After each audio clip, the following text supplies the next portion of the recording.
Hello বন্ধুরা, Sangeeta's kitchen হোমে আপনাদের স্বাগতম। আমি আজকে সম্পূর্ণ একটা কাতলা মাছ, আলু, ফুলকপি, টমেটো দিয়ে একটা পাতলা ঝোল বানাবো কম মশলা দিয়ে। আপনারা সবে খেতে পারবেন, অসুস্থ মানুষেও খেতে পারবেন। কড়াইটা অল্প গরম হচ্ছে, গরম হলে তেলটা দিয়ে দেব।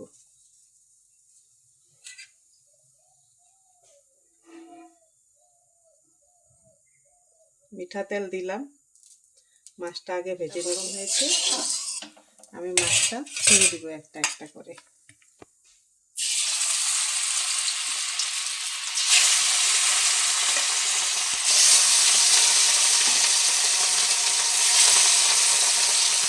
আমি মাছটা উল্টে দিই, একটু ভাজা হলে দেখে নিই, একটু লাল লাল করে ভেজে দেবো।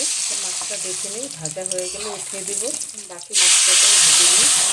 মাছটা বাকিখানি ভাজা হয়ে গেল, সেটা এবার তুলে নেব। আমি আলুটা ভেজে নেব।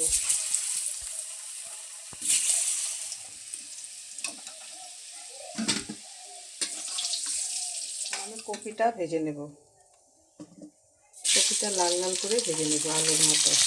আমার কপিটাও ভাজা হয়ে গেছে, আমি কপিটাও তুলে নেব। আমি অল্প জিরে, দারচিনি আর এলাইচি দিয়ে দিলাম আর তেজপাতা দিয়ে দিলাম। সম্বারটা ভাজা ভাজা হোক, সম্বারটা ভাজা ভাজা হলে এখানে টমেটো কয়টা দিয়ে দেব। এখানে আমি কাঁচা লঙ্কা, হলুদ আর ধনিয়ার গুঁড়ো দিয়ে দিলাম। এলাইচি, দারচিনি বাটা এখানে একসাথে কষিয়ে নেব।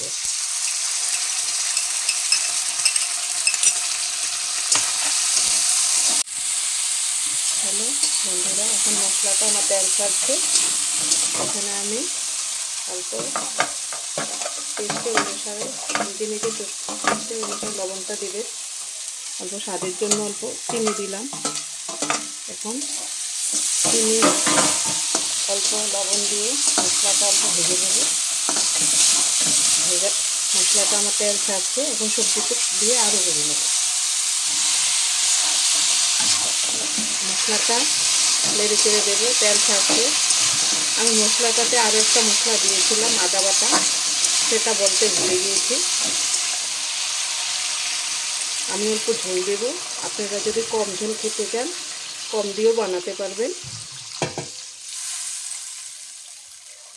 এখন মাছের ঝোলে বলক আসছে, আমি এখন মাছটি দিয়ে দেব।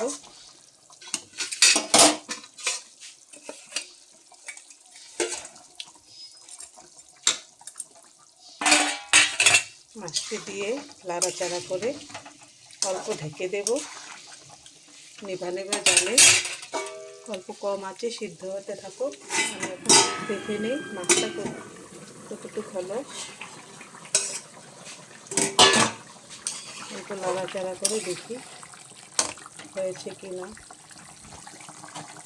হয়েছে, একটু সিদ্ধ হবে।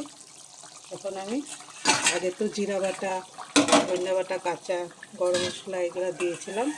এখন অল্প ভাজা জিরার গুঁড়া সেন্টের জন্য দিয়ে দিলাম। আর এই দেখুন ধনিয়া পাতা এখানে অল্প ছিটিয়ে নাড়াচাড়া করে ঢেকে দেব। আমি এখন দেখে নিই মাছের ঝোলটা। জিরা আর ধনিয়া পাতা দেওয়ার পরে অল্প ঢেকে দিয়েছিলাম, নাড়াচাড়া করে দেখবো। দেখেন খুব সুন্দর মাছের ঝোলটা আমার হয়েছে। আমি শুকনো লঙ্কা গুঁড়া দিইনি, কাঁচা লঙ্কা বেটে আদা, জিরা, ধনিয়া, গরম মশলা বেটে মাছটি বানিয়েছি। এখন নামিয়ে দিলাম। এই আমার কাতলা মাছের পাতলা ঝোল। আপনারা একবার বানিয়ে খাবেন, খুব সুস্বাদু। বেঁধে খেয়ে দেখবেন একবার। বেল আইকনটি লাইক করবেন, শেয়ার করবেন, ক্লিক করবেন আর আপনারা কমেন্ট করবেন।